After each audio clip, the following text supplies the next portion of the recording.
The Codex of Uncertainty Transposed. Part 15. Lacking uncertainty in political culture, Serbia.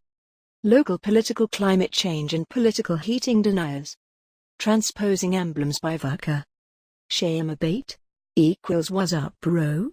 Lada mjaya equals just chillin'.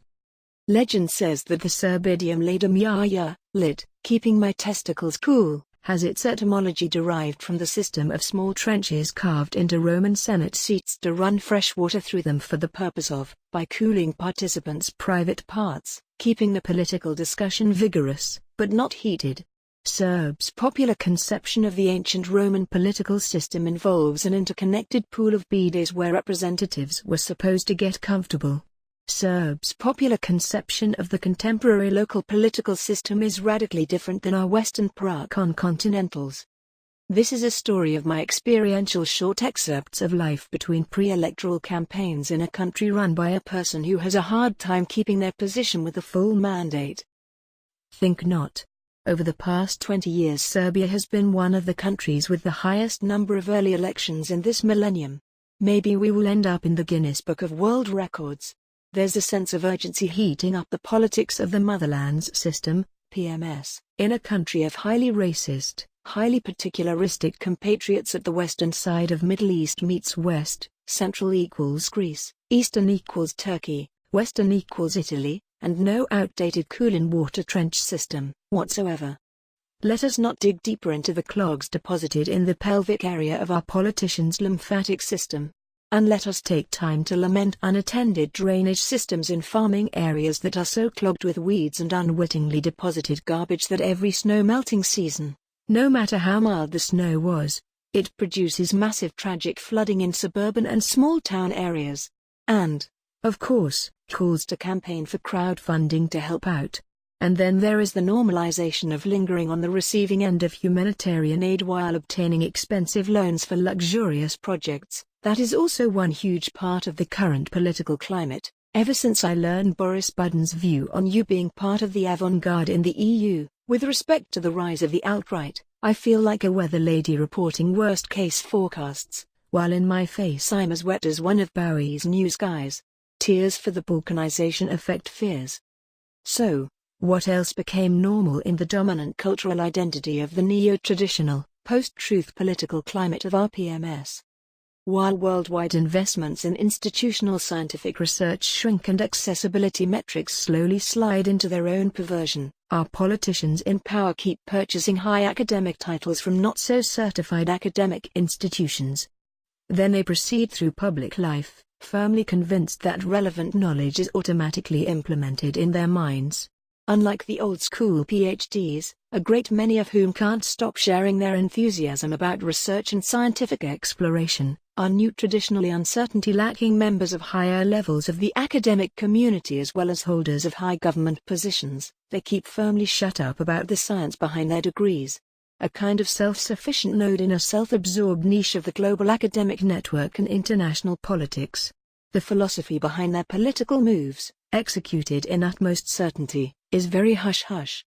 Even though Natasha Kandish is shortlisted for the next Nobel Peace Prize, she's not our new Madiba. And it is not just because she has straight hair, white skin and blue eyes, but also because she's free to wander around the world while her thirsty for uncertainty compatriots, from prisons of their convictions, firmly hold that her project of finding peace and reconciling with the truth of Kosovo is about some Albanian Pride Street party now regularly held around the Belgrade LGBT Pride or during the opposite equinox. With no dilemma, doubt, fright or worry, they firmly hold to the conviction that the reconciliation is not about finding peace with one's own self regarding the fact that, despite all the rivers of vocalized hatred for Albanians as such, Serbs know nothing of current life in Albania, but know everything about Kim Kardashian and Soraya. There's no media outlet that would report from Albanian communities and be accessible in central and northern parts of Serbia. That's one disregarded fact, and the lacking uncertainty around its irrelevance is decidedly never examined. Again, not because official faith forbids or recognizes such a thought entertainment/experiment in any negative manner. So we get truly emotional about the tone with which one buzzword or another, googled out in Cyrillic/Latin, resonates. It is as if Pavlov's dog vocalized its saliva and printed it to circulate nationally.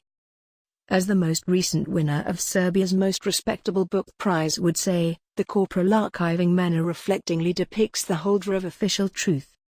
Then, there's comforting uncertainty also present in our current PMS phase. The most obvious example can be seen in political statements by public personas discussing left-wing politics. Even though they claim to be totally atheist, they talk of new people who will come and build a better system for all of us. Those new people, according to the politicians and intelligentsia in the national political opposition, will have unstained but rich professional resumes and be competent, experienced and relevant, despite the fact that one can either work for our crumbling system and have a rich professional resume or be new. The uncertainty of why those left-wing atheists so firmly believe in a sort of collective second coming is never seriously examined. Instead, this particular uncertainty is cherished as fuel for their self-righteousness and as grounds for their relevance. The certainty is that, although they don't know much about the new people, they are absolutely convinced, an uncertainty lacking that it's not them personally, nor them, personally, are the people who should try to push beyond their denigrating diagnose of our PMS, and, instead of ridiculing the dominant political option, try devising a way to heal and reconcile. Maybe even open some space for building a functional system. Obedience in hatred and in ridicule, no matter how uniform and massively present the uncertainty-lacking conviction is in our society, it is a conviction that officially doesn't have its place in state-recognized religion, nor in philosophies which self-perceive as liberal and progressive. It's just our PMS phase. Why open up space for solidarity and learn better political solutions if we can just sit and wait for someone to have the system of our liking served to us? In Belgrade, early equinox 2018. Vuka.